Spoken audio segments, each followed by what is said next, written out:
He's with us for the rest of the hour. Fritz Springmeier, we appreciate him joining us. And we had Tex Mars on earlier, Tarpley, Joel Skousen, Dr. Catherine Albrecht, George Norrie.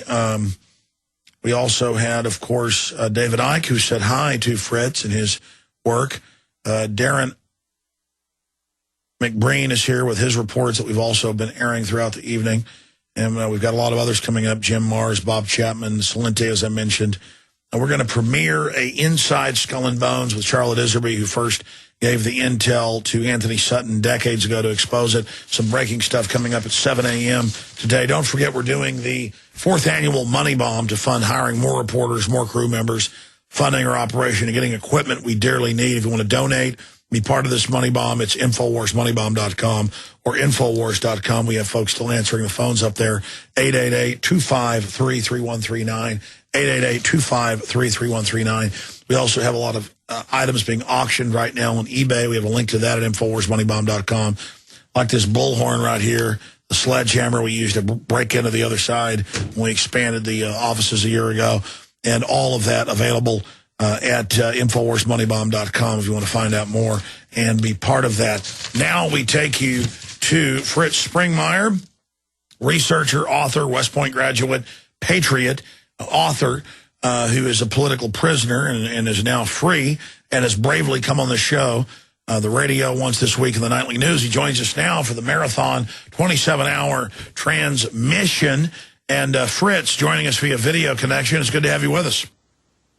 Good to be with you and all the listeners. Well, there's a lot to talk about here, and I'm sorry we got our wires crossed. We thought you were on tomorrow, but here we are. It's still Thursday here. It's what? It's still Thursday here. It's still Thursday here. It's like 11:14 your time, right? Yeah. Fritz, look, you were saying what I want to cover. You know, I asked all the questions in the last 2 interviews. What do you think is most important? Let me give Fritz Springmeier the floor. Wow. One of the most important issues is the mind control. And I would say as an extension of that, just a way that they can manipulate events. Since I came onto your show, and I'm not going to get into any specifics, but people around me have been manipulated and in a way to persecute me. Pretty amazing if you see how it all goes together.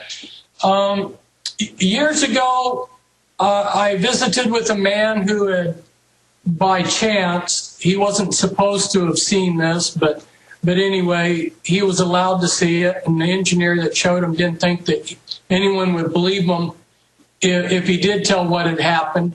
Anyway, he was in front of one of the Beast computers, and you can talk to the Beast computer just like you and I are talking, and you could ask the computer about certain things or about anybody, and the computer would tell you about anybody, and then you could ask the computer what would be a plan to manipulate their life in a certain way.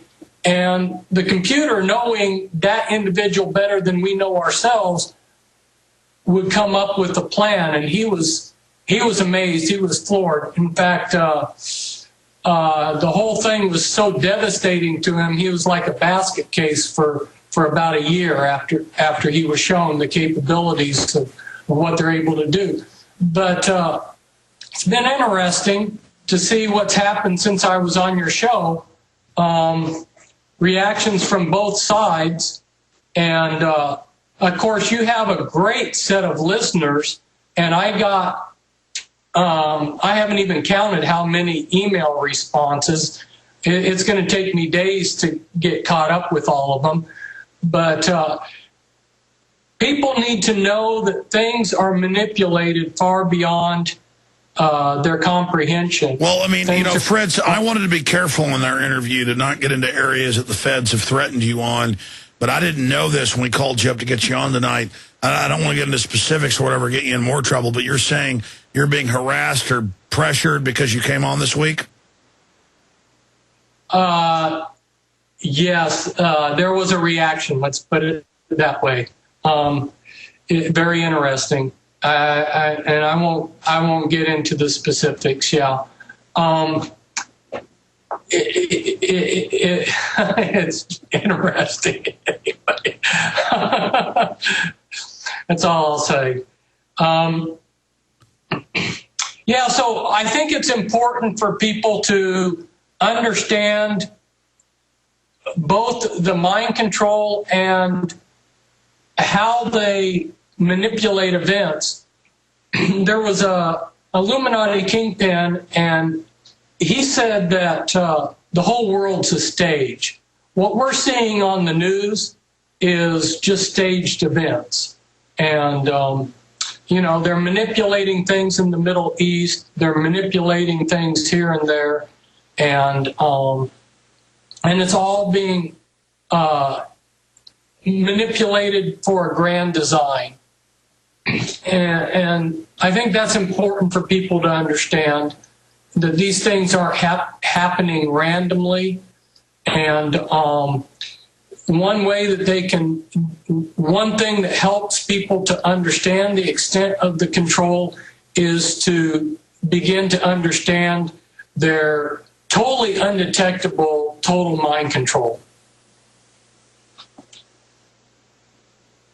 Now, Fritz, looking at mind control, obviously the public is starting to wake up. There's a big awakening happening. Have the globalists foreseen this?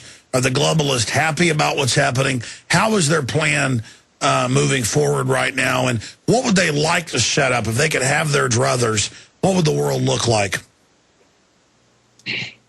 Okay, several questions there. One is I was hoping when I exposed the Illuminati's total mind control with 3 books, and within those books were about 40 pages of the actual codes. And as you go on television and other places, even sitting in some of these churches, like what you were talking about the other night, these apostate churches, you're going to hear these code words said repeatedly. And I had hoped that, exposing it all would mean that they would have to change their agenda, sort of retool all of their codes and everything. Hasn't happened.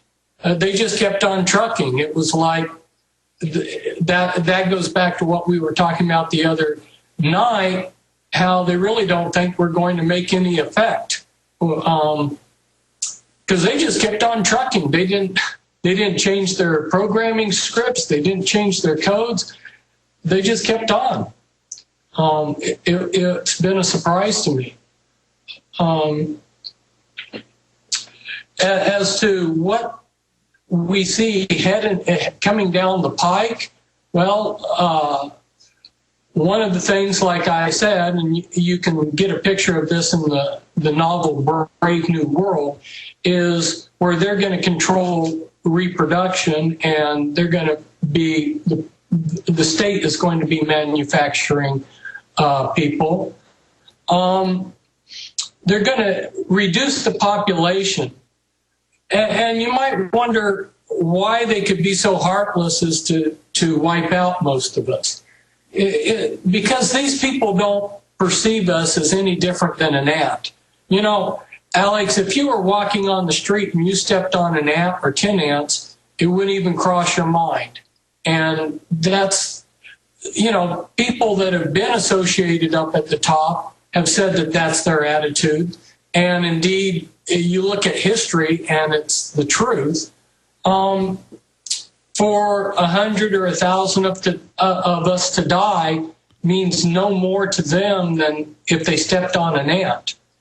And so we're going to see drastic population reduction. And the United States, as a political entity, has been committed by law to encourage other countries to reduce their population. Now, I'm sure you're familiar with all of this. And Sure, State Department Memorandum 200 and others. Exactly. We see this. We see the the big boys, Rockefellers, Rothschilds, and their companies and industry polluting, and then they come along and set themselves up as if they're these great environmentalists. And you talked about that the other night when we were talking about these false environmentalists. And so we're going to continue to see this mock war to protect the environment. That's going to continue because they're able to manipulate so much. It's important to them to continue having several of these wars going on, the drug war, the war on pollution and so forth, because it gives them the right to come in and manipulate and control our lives. One of the things that they love to do is get us to ask them to do what they want to do. Most amazing, and I've sat here and watched over the last 20 years, it works. They begin a program, it's a step-by-step thing, and before you know it, the common people are begging them to do what they had in mind to do from the very beginning. So that's the problem, reaction, solution. Yeah, it all ties together, exactly. So, just, people are wondering why would they bring in a one world religion? Just another control thing. Get rid of those that have a conscience and use religion as a way of manipulation. You can already see this. You can already see the mainline denominations oftentimes use religion. Other religions do it too, as a form of power and manipulation. And they'll just continue the process. How are things, as I mentioned earlier, how are things going for the Illuminati right now? In general, pretty good. They had a slight problem here a few years ago that they're now going to rectify with part of their plan. Their plan's going to fit in. Is going to help them very comfortably manage it. The problem that arose was that you had a lot of new wealth. And that kind of situation happens whenever you have new frontiers, like in the gold rush days or in the railroad days. Well, with the computers, we've had new wealth come in. And the new wealth is committed to the system. They're people that are part of the system, they may be assets of the CIA or NSA or whatnot or other things, but they're not as directly controlled by the Illuminati as their own members. Even though these people are pro-system and they're not trying to buck the system, what we have is what's called a rubber band effect. When something is ordered or something is wanted by the Illuminati, it doesn't get done because we have thousands of very wealthy people that are not Illuminati, and they have a mind of their own. So when the system says we need to do this, we need to do that, the reaction doesn't go like they want it. That's why they want to get rid of the middle class. That's why they want to centralize control. That's why they want total government surveillance, because they want instant robotic submission. Right. That's why they're going to take the American dollar down, because the new wealth has their money in American dollars, where the old wealth, like the Rockefellers and the Rothschilds, DuPonts, they have had time over the years to build up the foundations, the tax-exempt foundations, to put their money into land, to diversify to a point around the world that if they collapse the American dollar, they're still going to have their power when it's all said and done.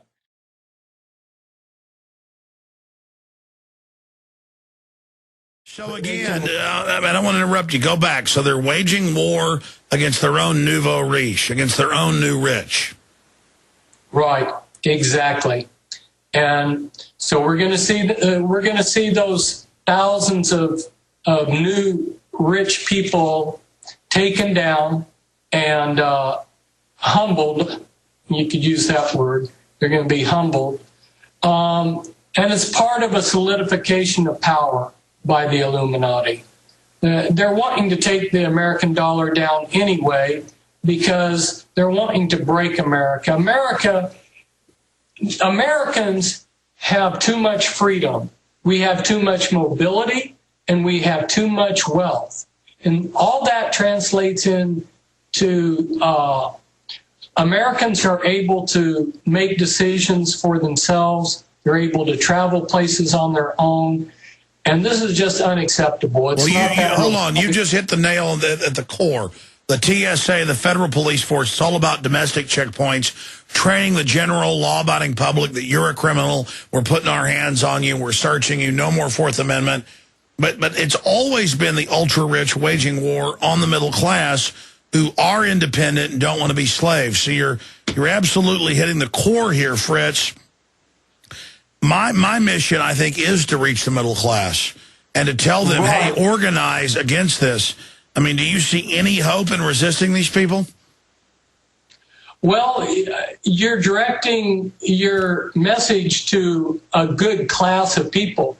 What a lot of people don't realize is if you go back and study history, revolutions came out of the middle class. Yeah. People that are in a survival mode, they're not thinking about fighting. They're thinking about where their next meal is going to come from. The American Revolution was created by a middle class. That was the leadership was upper and middle class, and so you're making a very wise decision there in trying to target people that have the means and a little bit of free time to actually constructively do something. Yeah, no, that's who I've always felt called to go to people, because I think of nothing of myself. I know there are people who are greater men than I. They need to stand up, I mean, not be run over. And if I can break them out of their trance and point this out, they will become engines against this tyranny. And because I historically see the programmers, the globalists, the social engineers, we call the Illuminati, are always waging war against that independent free class because that's their threat. Right. And don't discount anybody anywhere. I mean, you know. No, I'm not discounting anybody. There's native talent everywhere. I just see the elite waging war on the middle class. Why is that? They want to eliminate the middle class. That the middle class is targeted for extinction. There's certain groups that seem to be, not seem, they just flat are targeted for elimination. The middle class is targeted for elimination. The blacks in Africa are targeted for elimination in Central Africa. The multinational corporations would like to have a lot more control and free reign in Central Africa, which has a lot of wealth. By the way, it came out in Uganda a month ago, even in the New York Times, and in Honduras, the UN and World Bank line people up and just shoot them, and the liberals are like, it's for the earth, murder everyone. I mean, there's almost like a craziness now where things before that would be scandalous, that would have been incredible, are now just, no big deal. You're right. I was listening as I was driving around town today to the radio, and having been gone for a while, is nice from one vantage point because I can see some of the ships. And I noticed that they have created this gladiatorial thinking within the public, bloodlust. Oh, now we're going to have this opponent against this, and they're going to duel, and they're going to have a fight to the finish. That's you know, you had some of it before, but it's definitely intensified. Well, it's the sale of torture is cool, and secret arrest is cool, and police state is cool. No, it's not cool to see us being turned into animals. Right. Fritz, I've got so many questions for you. You know, they're talking about this new war with Iran. All this is happening. I want to get into that with you, but at the very highest, ultimate, paramount level of the Illuminati, I know you don't. Who is in command of it? Is it the Rothschilds, the British Transylvanian bloodline? I mean, who is at the very top? And because David Icke today was commending you when he was on with us, saying you're right on target. I mean, who are these people? What is their goal? Well, the Illuminati has different areas of control. The Rothschilds are in charge of the finances, but some of the other bloodlines are in charge of the rituals, like the Collins are very powerful in the rituals. So the power has been split up and diversified. You can see a parallel in nowadays. For instance, let's say you go into court. The judge is taking the recommendation of somebody else. So he's able to say, well, I'm not guilty of this decision. I just followed the recommendation of blah, blah. And then the people that made the recommendation or Child Services Division or whoever, they're saying, well, we're not responsible. The judge made the decision. It's sort of like another analogy is you have a bomber and it drops bombs, but everybody along the way can deny responsibility. Same way with the Illuminati. The power is diversified, and the way things are accomplished is split up. And so there's Let me stop you again. Fritz, you were so profound. Because when I've studied this, that's what they do. Like with the actuaries and the insurance and the derivatives, they always share the responsibility but limit it to where no one can figure out where the power comes from, so there's no one to blame for what they do. I mean, it's so devilish, and it's always a tropism, like a plant growing towards the sun. It's a certain system they build where you can never pinpoint the heart of it. I mean, is that what you're getting at? Exactly.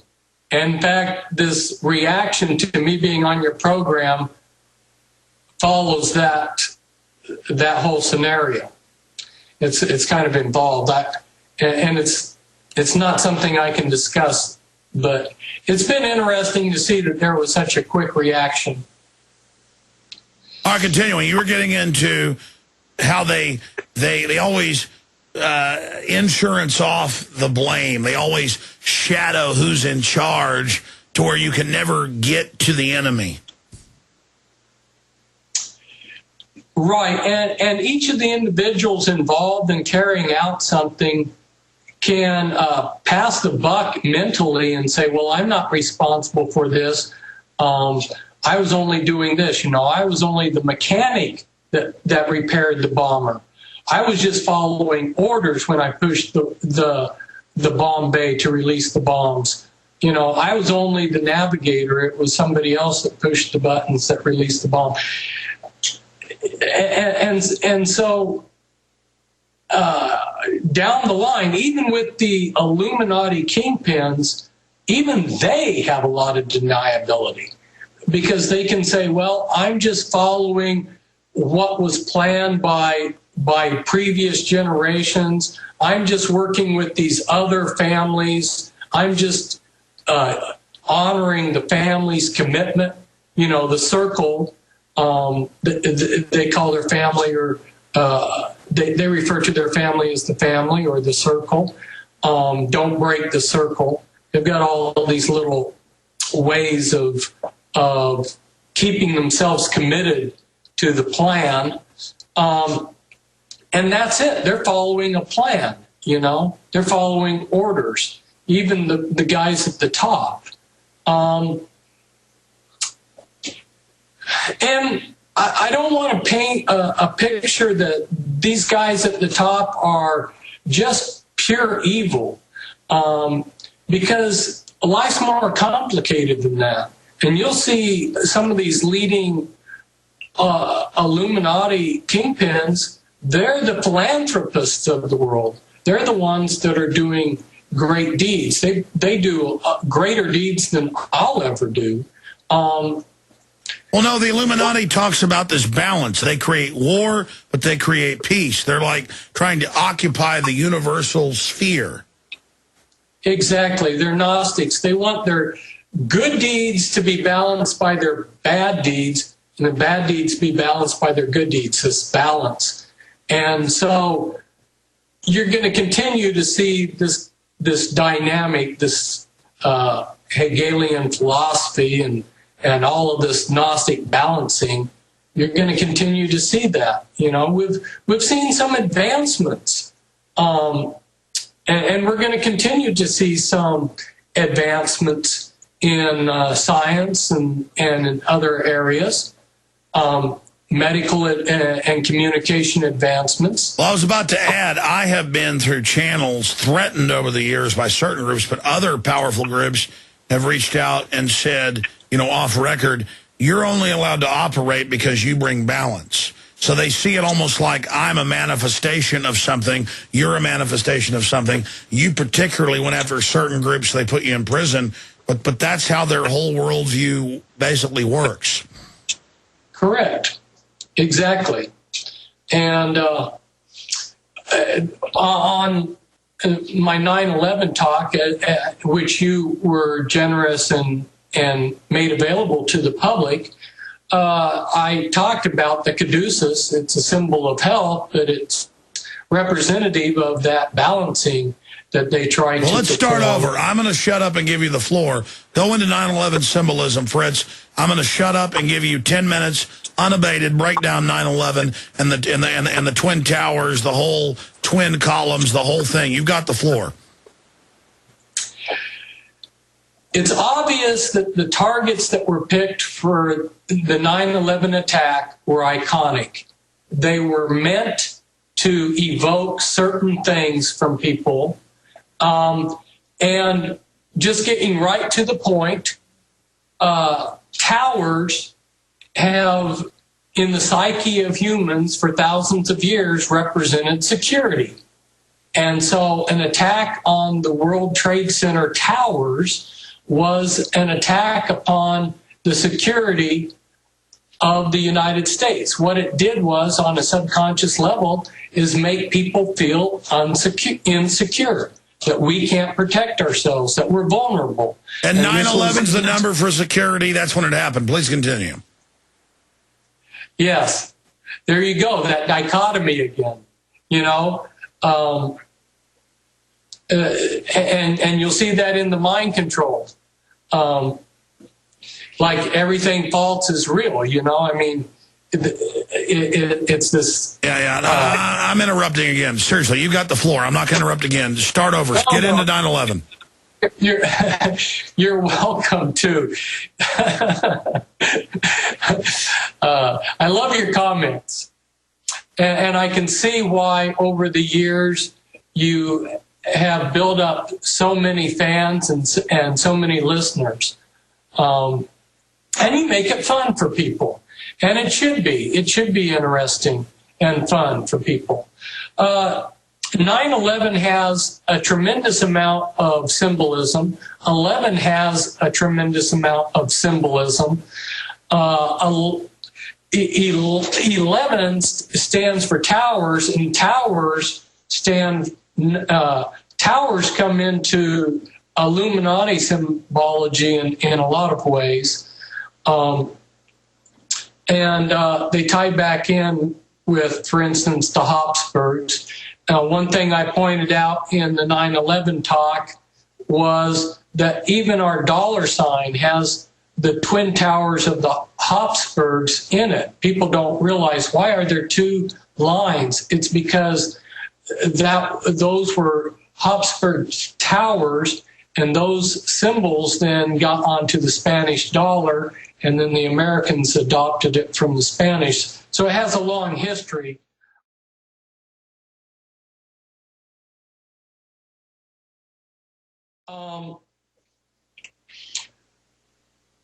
They pick their targets very well. Then the other target being the Pentagon, which represents, our protecting us too, our military. United States can't even protect the most sacred, holiest building of the military, the heart. The Pentagon. It was attacked. So it conveys to people that the United States is truly under attack and can't protect itself. And with that, you're able to bring in the Patriot Acts and all the rest because people are just terrified. You've watched it. You've watched the manipulation. Some more about the symbology. Wow, there's just a lot of, it goes on and on. One of the significant things is 11/11. You see the numbers 11/11 in related to the 9/11 terrorist attack. You see 11/11 pop up in many different ways. Well, 11/11 symbolizes a shift to a new era or a new, in the occult. 11/11 is very powerful numbers, and as I just got through saying, representing a door or a portal into a new period or a new time, new era. Fritz, stop right there because because I've heard you like pausing, waiting for me to cut in. I'm listening to you. Get into 11/11, new portal, new gate, new time, new beginning, and kind of 2012 type stuff. But also, and I want you to speak to this after you're done talking. Finish. Take your time here.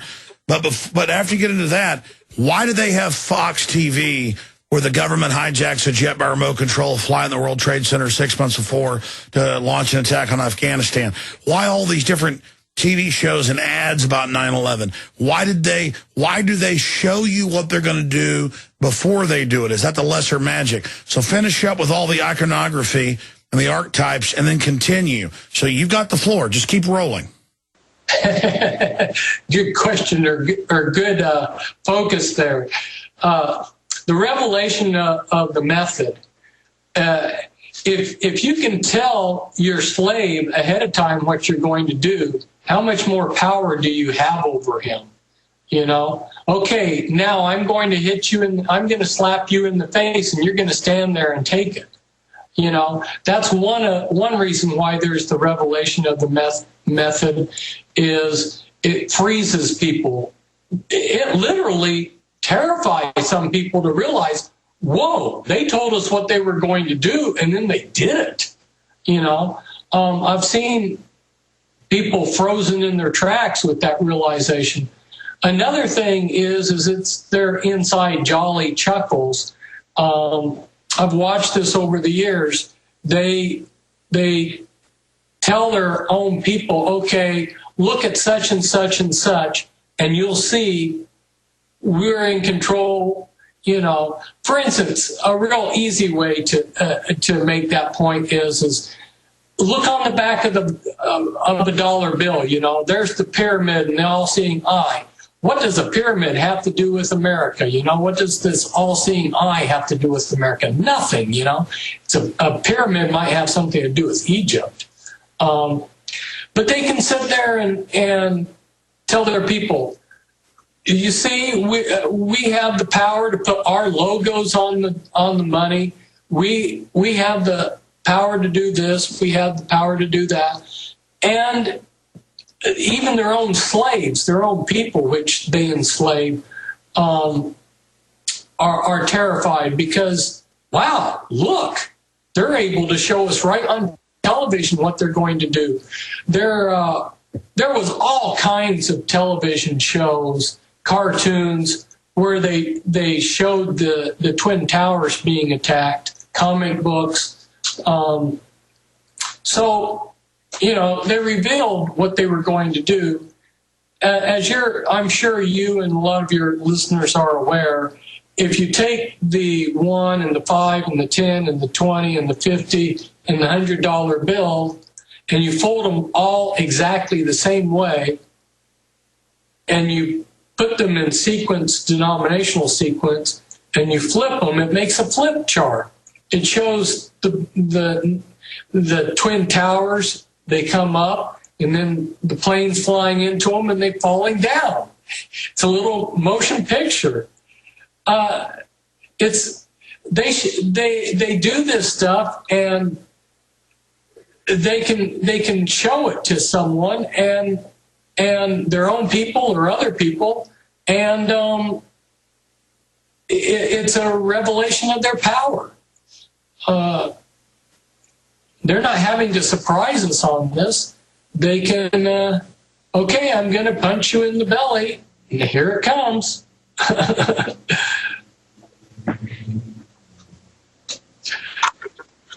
Okay.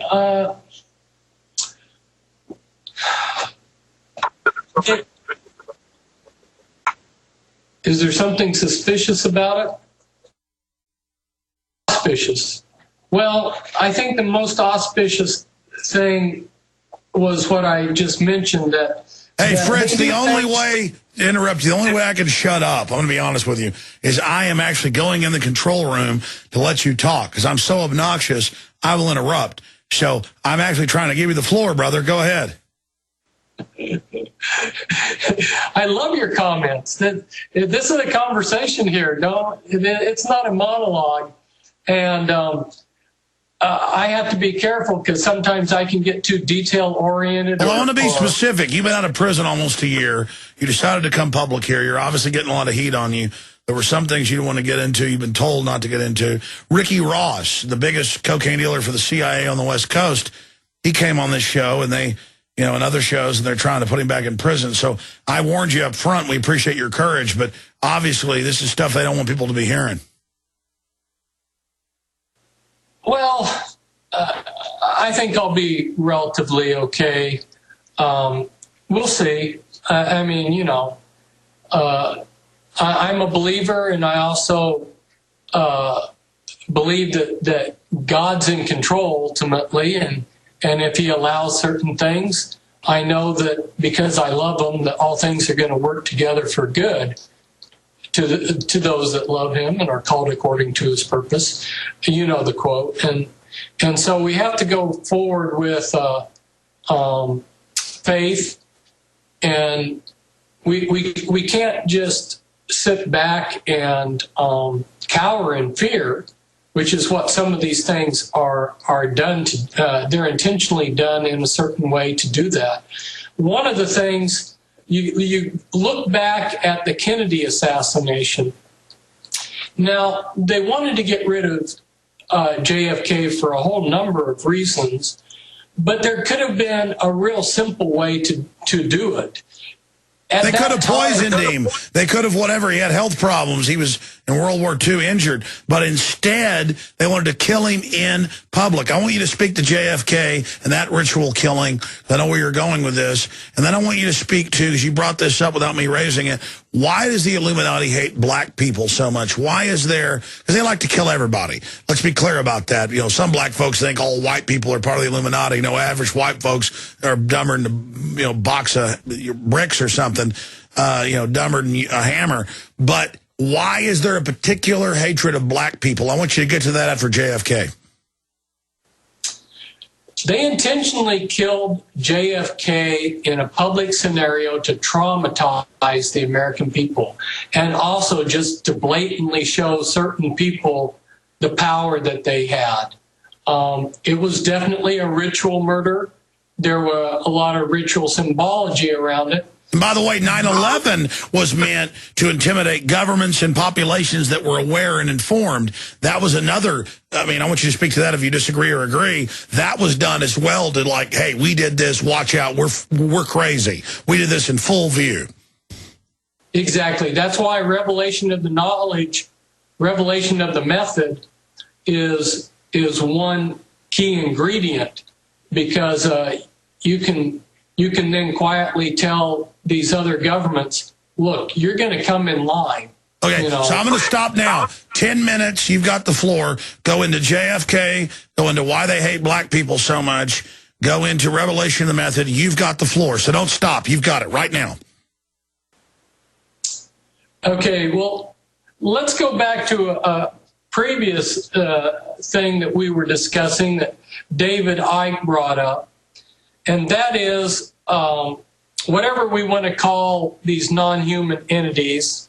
I'm not going to get into a metaphysical debate as to whether they're aliens or demons or both, but there's definitely higher intelligences that are non-human that have given the Illuminati an agenda, and it's a non-human agenda. It's not human-friendly. It's definitely this wonderful creation of God is slated for destruction, and part of the program of bringing this all about is to population control and war, and part of the process of creating wars is doing events like 9/11. You've got, ostensibly this was done for jihad. That was the symbology supposedly behind 9/11, is we had these Islamic fundamentalists that hated America. We have to be real careful with allowing hate into our life, because the Illuminati loves to manipulate hate. They love to stir up hate and then sit back and watch everybody kill each other. Now, the switching here back to JFK. The JFK assassination has been one of the best means for people to wake up. And now I see that 9/11 is also an entryway for people to realize that there's something rotten in Denmark. So their public flaunting, their open ritual has backfired.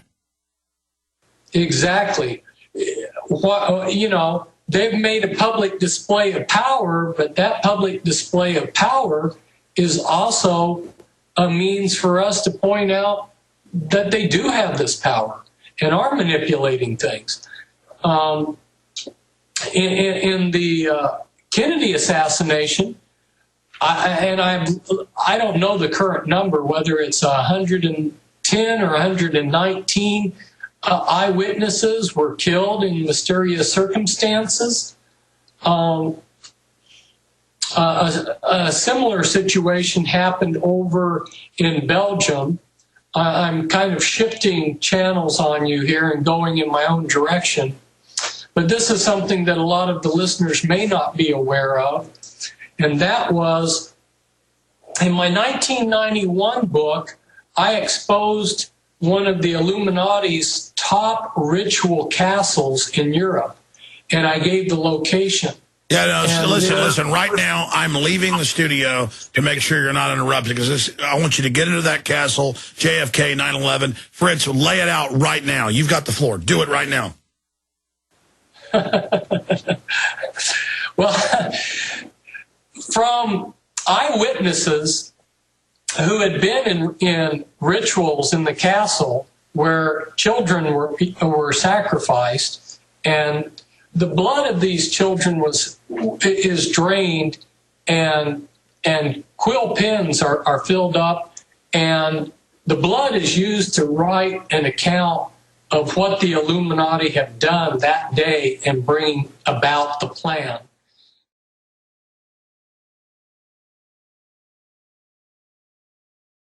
And so I exposed this ritual castle in southern Belgium. And at first, this was in 1991, and a number of years transpired, and it was like I was a voice in the wilderness and nobody had heard. but eventually it did get heard.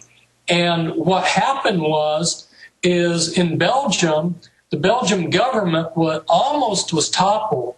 They had big protests in Brussels a couple times where there were over 500,000 Belgians protesting their government. And the reason why is because there was a big scandal that broke loose where people had discovered that there were satanic covens in their government, the government of Belgium, and that there was pedophilia going on.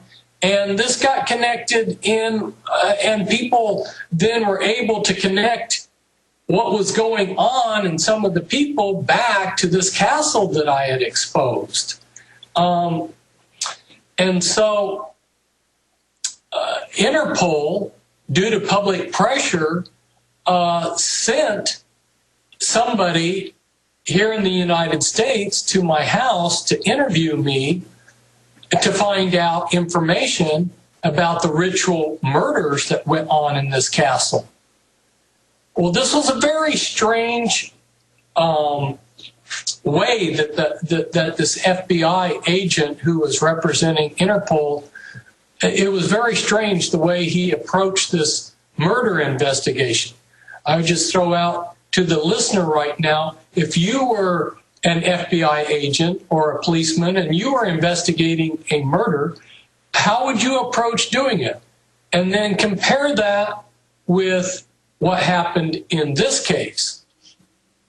The day he arrived at my house, and I was at that time living with friends, I was upstairs in my study on the computer working on one of my books on the Illuminati, and something told me, my sixth sense, or call it the Spirit of God, something told me, you ought to go downstairs right now. And when I went downstairs, Eric, who was the head of the house, my friend, he looked at me and he said, there's an FBI agent in the bathroom, and he's here to ask you questions, but he's been trying to get me to throw you out. And he's been asking me why I'm putting up with you living with us, and he's been trying to convince me to throw you out. So I knew from the start that this was a sham investigation, because the FBI agent that came to investigate these murders is trying to turn my friends against me. So he comes out of the bathroom and he starts asking me questions about the castle, and I was friendly with him, but I basically what ended up happening is I told him that in this investigation he was in over his head, and I was not about to contact my eyewitnesses for him, and I didn't trust anything of what he was doing. And at one point, then he pretended like he had never seen my books, and he grabbed a couple of my mind control books, and he started flipping through it, and he came to a page, and he said, "Oh, you got a mistake here. What do you make of that?" As if he just randomly found that mistake on that page. And I said, "Yeah, I wrote those books and I edited them myself, and you're right, there are errors in there, and I'm responsible." Very strange way to investigate a murder. So here we had something very similar to the Kennedy assassination. And so in order to keep the lid on this scandal, the Illuminati had to kill something in the neighborhood of 120 eyewitnesses over there in Belgium. There's a long list of eyewitnesses, very similar to the JFK assassination, which just mysteriously died.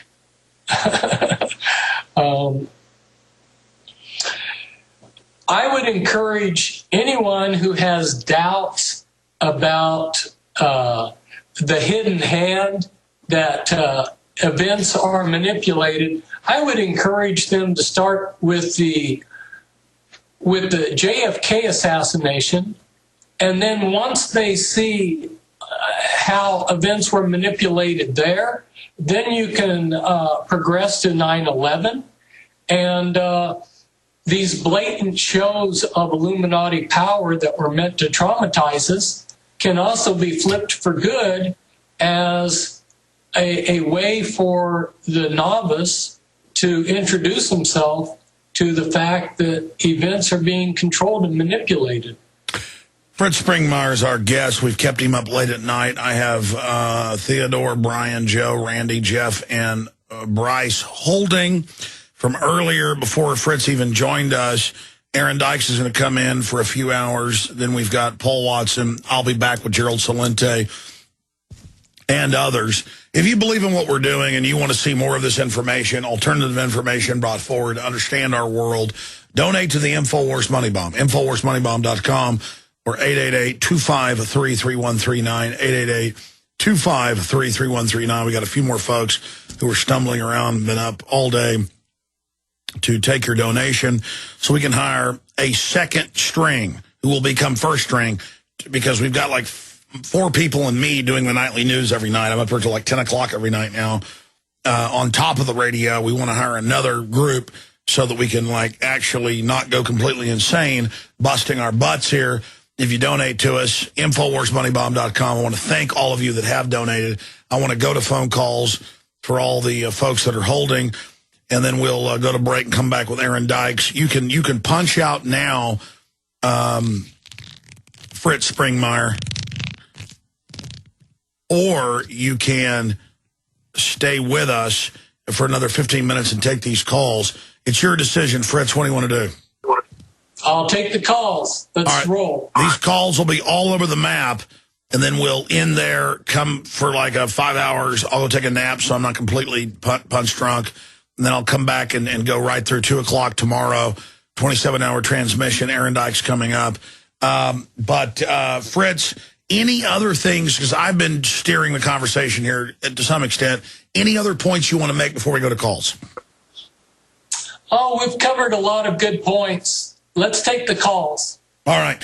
Now, folks, I just want to add, we are one of the only sellers of Bloodlines of the Illuminati, a book that I read 10 years ago, and a lot of it I couldn't document. Doing more research, so much of it has been proven. It really is mind-blowing. This book is now sold out everywhere. The reprinting has started now. If you want to order it, it'll take a few weeks to get it to you because it's being printed now. Infowars.com is the place to get it. And as a side issue, Fritz, I don't want to get into the whole thing, but go ahead. Illuminati Castle I was talking about, there's 3 pictures of that Illuminati Castle in the Bloodlines book. I was about to say, I'm somewhat of a novice historian myself, and I noticed that that you've actually got that in here. In fact, I forget, what page is that on, Fritz? Well, this at the very start, and then when you go to the Rockefeller family, and then there's I don't know where the third one is, but the castle. What was going on with Marilyn Monroe and mind control? Speak to that, because you've got that here at the very beginning. Say again? Marilyn Monroe. Marilyn Monroe. She was what's called a presidential model. They, in their need to control everything, they have sexual kittens that, as the president travels around, if he needs sex, they supply him with sexual kittens. It makes it easier for the Secret Service and NSA and CIA to control things if they know who the president's having sex with. Exactly. Who was Anton LaVey in all of this? Well, Anton LaVey was, as you know, the head of the Church of Satan. In fact, his son contacted me while I was in prison. His son hated his father. His son was appreciative of the the information that I had written exposing Satanism. So I thought that was interesting. Oh, really? Tell us what his son said to you. He just said he appreciated what I had written, and that he hated his father because of the abusive satanic things that his father had done, and that he was in recovery, trying to recover from the abuse that he had suffered. Good. Anton LaVey was a programmer. As you know, he's died. A lot of people thought he was just a big joke because he had. No, the word is he was CIA and above that. Oh, I'm sure he was connected in several ways. And his sidekick, what was it, Michael Aquino? Yeah, was Temple right of Set, Pentagon. Yeah. So, for a while they were together in the Church of Satan until Michael Aquino split off.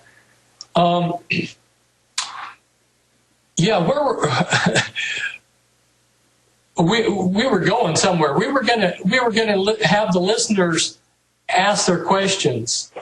Yeah, it's just there's so much, Fritz. You know, that's the thing is that you just have incredible research, and having you here with us now is just amazing.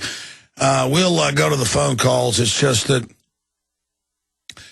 the final point I want to make before we go to calls, then let you go, and then have Aaron Dykes come here so I can go lay down on the couch and get a few hours sleep, is that people think, oh, you talked about this earlier in the week, they think they're on the winning team joining this, but they destroy their own.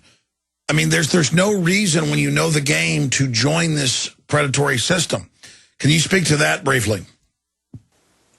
Yes, I spent quite a few years, approximately 10 years, working with people that had been members of the Illuminati over the years. Because when I first got started, I didn't know anything about the mind control or how to break it. And I was learning through the School of Hard Knocks, trying to help people escape. And I can categorically say across the board, it is a nightmare to be a member in the Illuminati. They traumatize and torture their own people. And the mind control, you can read about the mind control in some of my books. And it's just horrific. It's way beyond your worst imagination. So that, like you said last time, you don't want to make a deal with the devil. He pays in counterfeit bills, and once he owns your soul, he's just going to torture you. It's not the fun and games that people think it is. What about rock and roll? You know, I've read the biographies of a lot of famous rockers and famous blues people. I mean, it's not like some Christian view, the devil's involved. These people believe they've sold out to the devil, and they talk about it. I mean, there's something going on this planet. Yes, and then this rock and roll music, they do satanic rituals over all of the stuff that's put out, and all of the rock and roll across the board has mind control triggers in it, so it's being used for the Illuminati's mind control. Yeah, it's the whole thing's exceptionally wicked, and you can even track the growth and development of the whole industry and see how the Illuminati created it. Exceptionally wicked. Yeah. Yeah, going about continually inventing new forms of wickedness. All right, we'll take these calls, Fritz.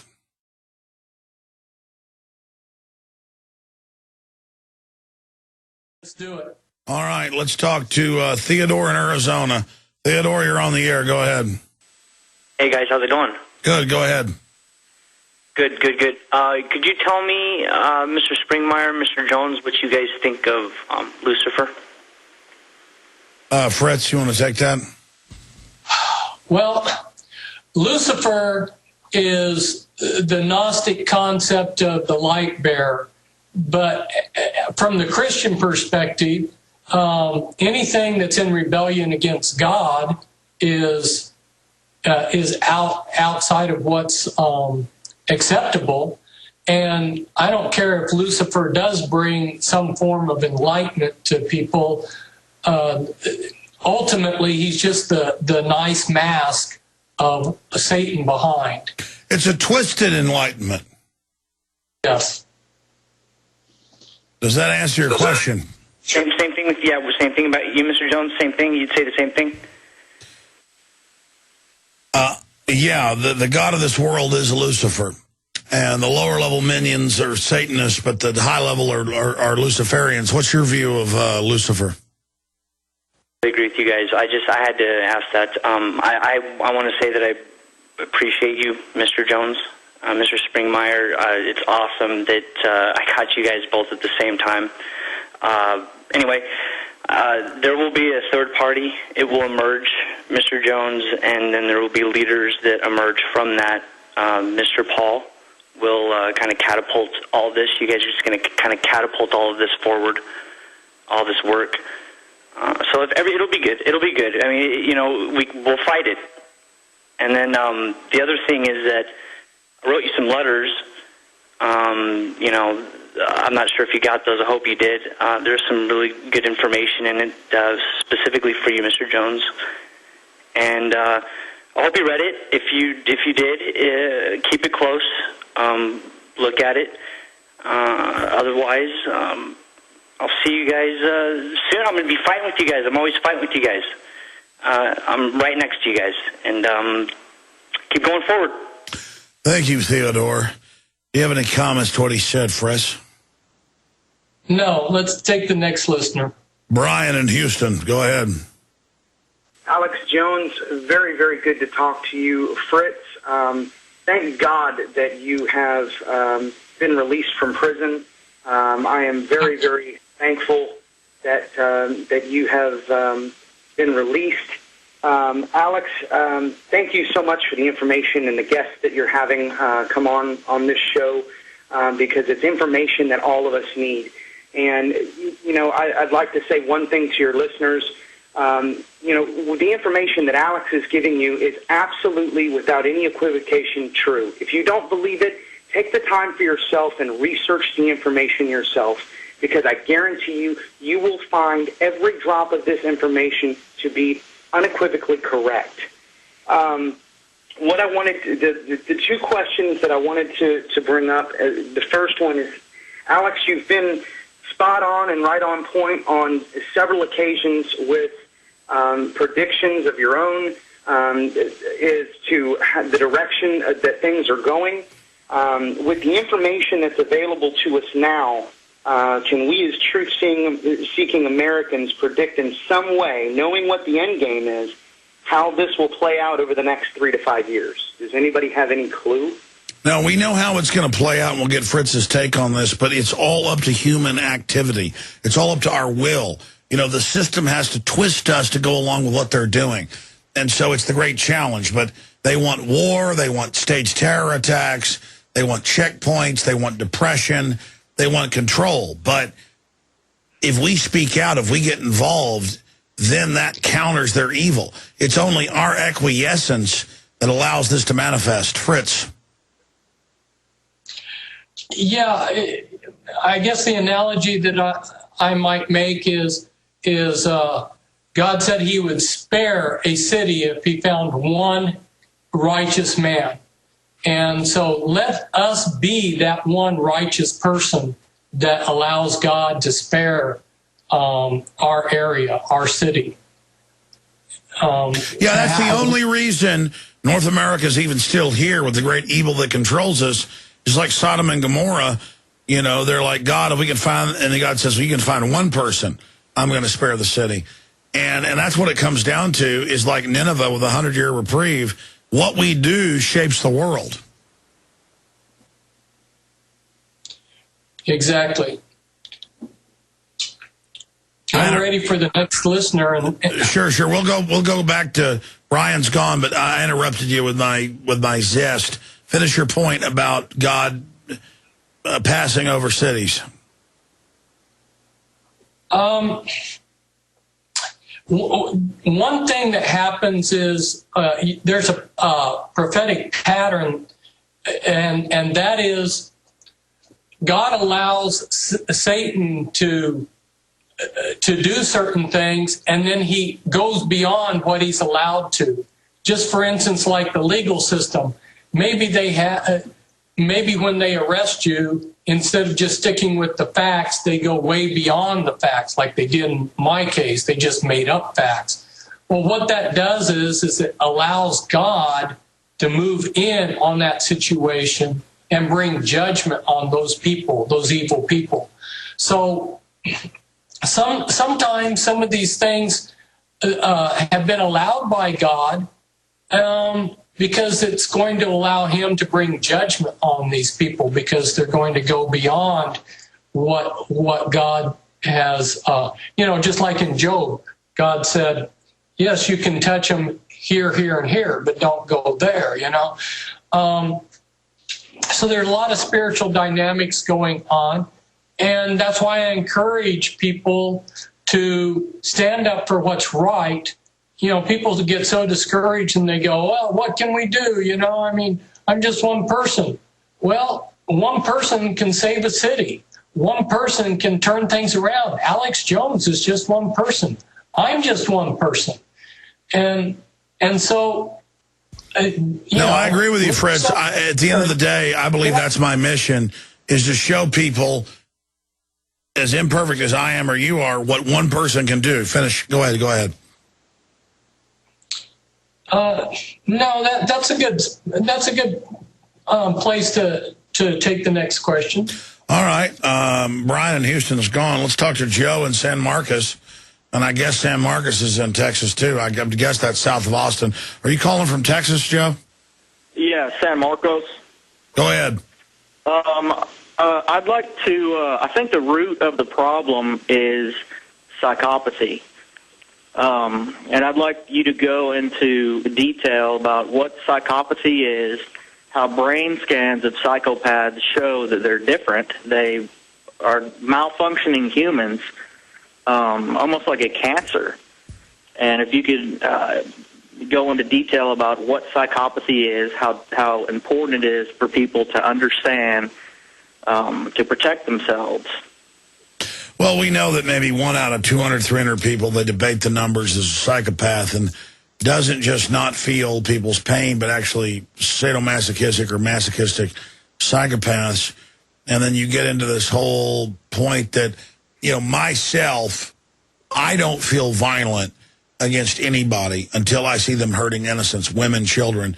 And then it's a violent rage. But see, they would actually enjoy hurting innocents. It's the opposite. Fritz, what's your comment on that? I think the point he brought up allows me to introduce something very, very important, a very important thing. I hope the listeners catch this. Typically, people say the Illuminati can't do this or they can't do that because, and they extrapolate and think that the Illuminati think like they do. If you look at brain scan of somebody who's a multiple personality, if you look at like what the caller was talking about, people that are psychopaths and sociopaths, their brains are physically different. We're not talking about people running the Illuminati that think like us at all.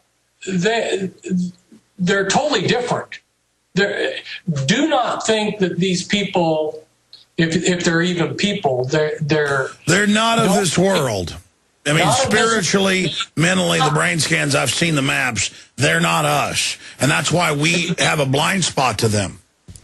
Exactly. And that's an important point for people to get across is because they go, well, if I was in their shoes, I would do this, this, and this. It has nothing to do with how you think. They don't think anything like we do.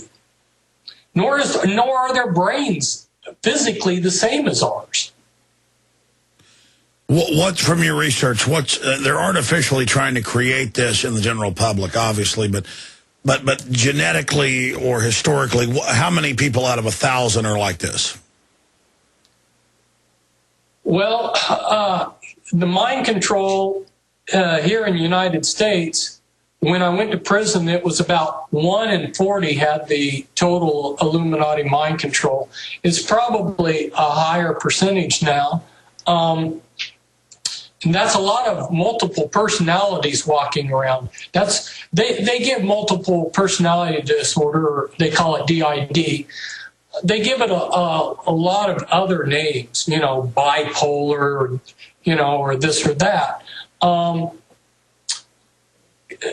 So it's what's inducing it? A cocktail of the chemicals in the food, the TV, because obviously most of them weren't actually taken to some facility.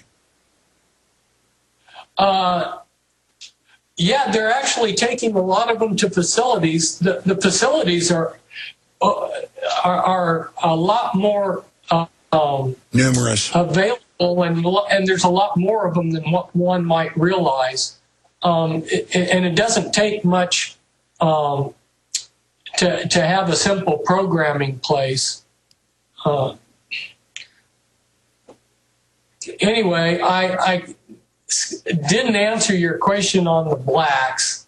Well, it just seems the New World Order has a particular fancy towards doing stuff to black folks. Is that because they're just seen as, on average, as poor, and it's kind of a fair game group like Native Americans, or what's happening on that front?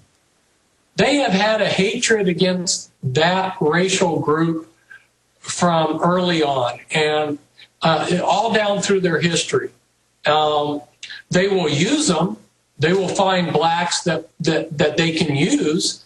Herman Cain. But they have an utter disdain for the race, and I really can't explain it except that they think that they are superior. Of course, they feel that way towards the rest of us, too. So no, I know. But, I mean, historically, from your research, why? I mean, there is, like, HIV engineered, all that. Why is that? Well, I think they consider the blacks kind of, I don't know, a subspecies or something that's a lower group. That's a good question. There's a lot of prejudice amongst the Illuminati towards that. That's why you see within the Masons, the Prince Hall Lodge, they say we believe in the brotherhood of all men, but the blacks are the only race that have to have their own lodge system, the Prince Hall Lodge system. I don't have all the answers on that. I've sat there and listened to some of their thinking about blacks or this or that. And I guess if you really believe that stuff, I guess that's a reason. All right, let's rampage through 3 final calls. Randy, Jeff, and Bryce, and we'll let Fritz Springmeier go, author of Bloodlines of the Illuminati. Let's go to Randy in Indiana. Go ahead. How you doing, Alex? Good. Yeah, I'd like to thank you for help completing my awakening. I've felt pretty much all my life that things were wrong, and just like Fritz said earlier, 9/11 was the catalyst that brought me to you and woke me up, and rather fortuitous, I caught the interview earlier this week with Fritz, and I found the book online about the mind control, and I've read up to the 2nd chapter and just absolutely floored me. And you guys were talking earlier about the rock music, and I was just wondering, I've found a lot of songs that the message to me seems like what's going on, and we need to be aware and eventually fight. And I was just wondering what... Well, yeah, you got like Muse and all these other bands. And I've talked to some of them. They're actually awake. It's not like one monolithic structure, but certainly the 60s, 70s, that 80s, that period there was control. But now it doesn't seem, from my research, there's as much control over it. Fritz?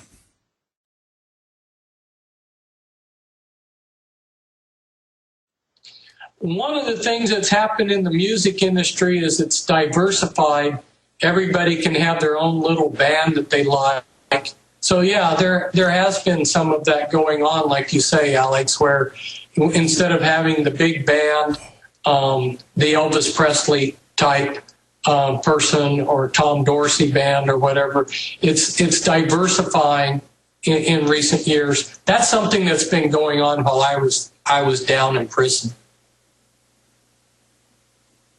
Yeah, I mean, again, a lot of this is clearly Illuminati messages, but I've talked to some of these people now, and you hear the message about standing up against tyranny. They've lost control. That's the thing. The globalists have control, but more and more they're losing control. It's a great quandary. They're not all powerful. Randy, thank you. Jeff in New York, then Bryce, and then we're done. Jeff, go ahead. Alex, I love you. Alex, grab a cup of coffee because I need you real quick, okay? Okay. Fritz, the infamous bank robber, is that right? That's a joke. I just was introduced to you recently on Alex's show, and for the listeners, go through YouTube and check out this gentleman's work. It's incredible, truly incredible. Also, I just want to throw something in real quick. Max Egan, I-G-A-N, on YouTube also. But Fritz, very nice to see you. You look great. I need your help, you guys. Listen, I want to talk to you here. What I've been doing is taking inbound sales calls for, let's say, a major gaming company, and I do that at home. Okay, so I take these inbound calls at home, and I don't know, about 10 years ago, I put some commercials that lightheartedly poked fun at George Bush back when I was still in the left-right paradigm, and ever since I've been experiencing some harassment. You would say, well, now that I'm taking these inbound calls, it has stepped up, and it's interesting that you brought the black thing into it. It is interesting because, you know, part of what they were doing, call me N-word lover for a while. Now they're what they would do is actually, let's see, I was having a conversation with my girlfriend about how we're all turning into $10 an hour slaves. 5 minutes later, I get a call. The guy spells out his email, and it comes to You're a Laundry Room Slave 2 at yahoo.com. So my question being, you know, is this like part of do they have like minions out there? Obviously, they can see, oh, by the way, they did tell me I was fixing myself some coffee, and he said, did you put enough cream in that coffee, and hung up on an inbound. Well, let me explain what's happening. They got algorithms that track you, that know who you are, that know when you tend to cook coffee. They've got, with these new smart meters that scan your electricity, they can tell off the algorithm on your TV, off the power fluctuation, what you're watching. That was in the San Francisco Chronicle today. And they have millions in the U.S. of people hired for Department of Defense, think tanks, consortiums, different groups, to harass, to troll. This is their army online. This is in the news. Operation Sock Puppet, Megaphone, all of that. We will watch one person with 20 different handles on my website, Infowars.com, having fake discussions about everyone agrees Alex Jones, you know, works for the Vatican or Keebler Elves or whatever, or the Illuminati or whatever.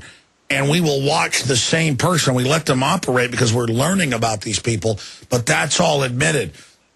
And so what happens is it's just gangs of crooks that try to knock down the nail that sticks up. And there's a lot of this. This has been confirmed. This has been in the news. Fritz, your comment on it. Yes, and once they start harassing somebody, once you're on the poop list, it doesn't seem like you come up.